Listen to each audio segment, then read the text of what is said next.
Hello mga karakers, ako super duper late ang post ko na to dahil ito pa yung bisperas ng Pasko. Papunta kami ngayon sa Ormoc, Leyte.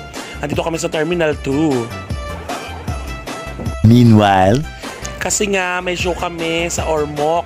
Ayan, isa sa Christmas party ito, Thanksgiving ng isang company.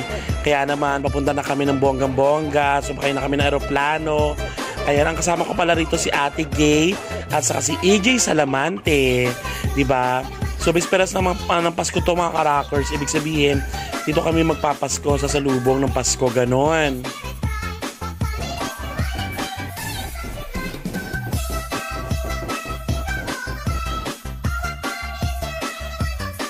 a few inches later.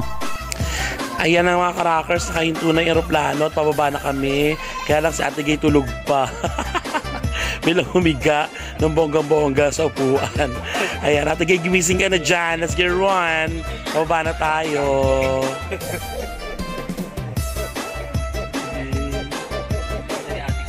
Ay, kasi tulog.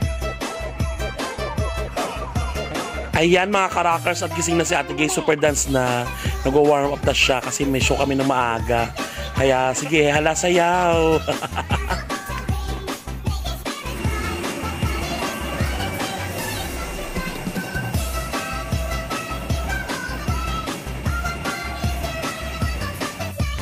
Ayan mga karakers, bumiyahe na kami ng bonggang-bongga mula airport, papunta na kami ng Ormoc.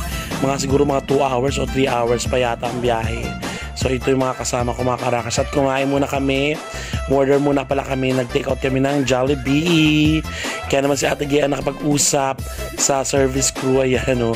Nashock siya. Kasi nga, syempre Ate Gay yan no. Let's get one.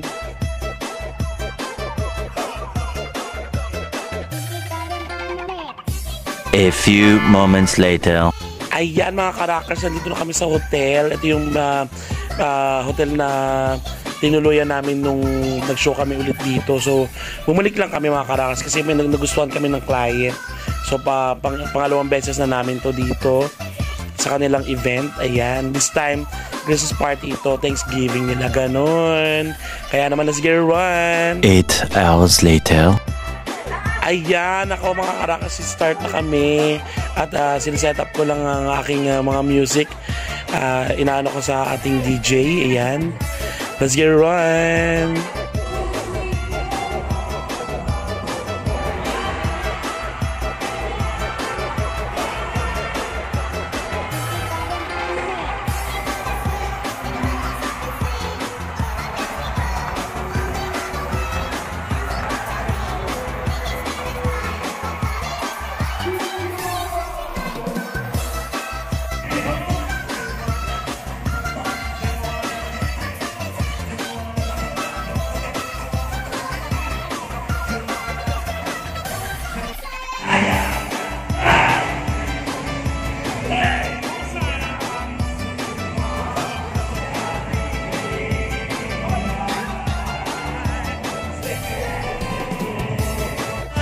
Grabe, sobrang saya ng kanilang party mga karakers.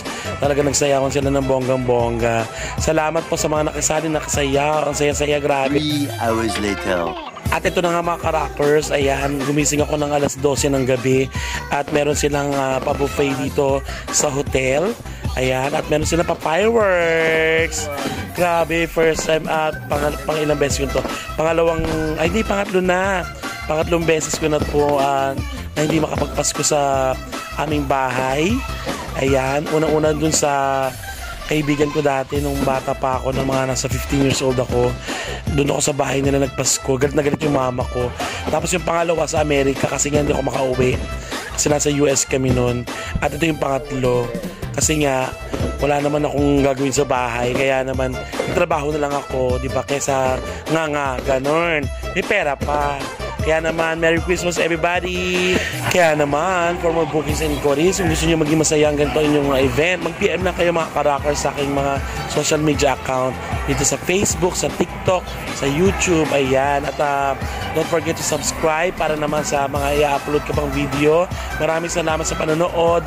Abangan nyo pa ang i-upload ng ibang video mga karakers. Salamat sa support. Keep on rocking, rock the world, DL.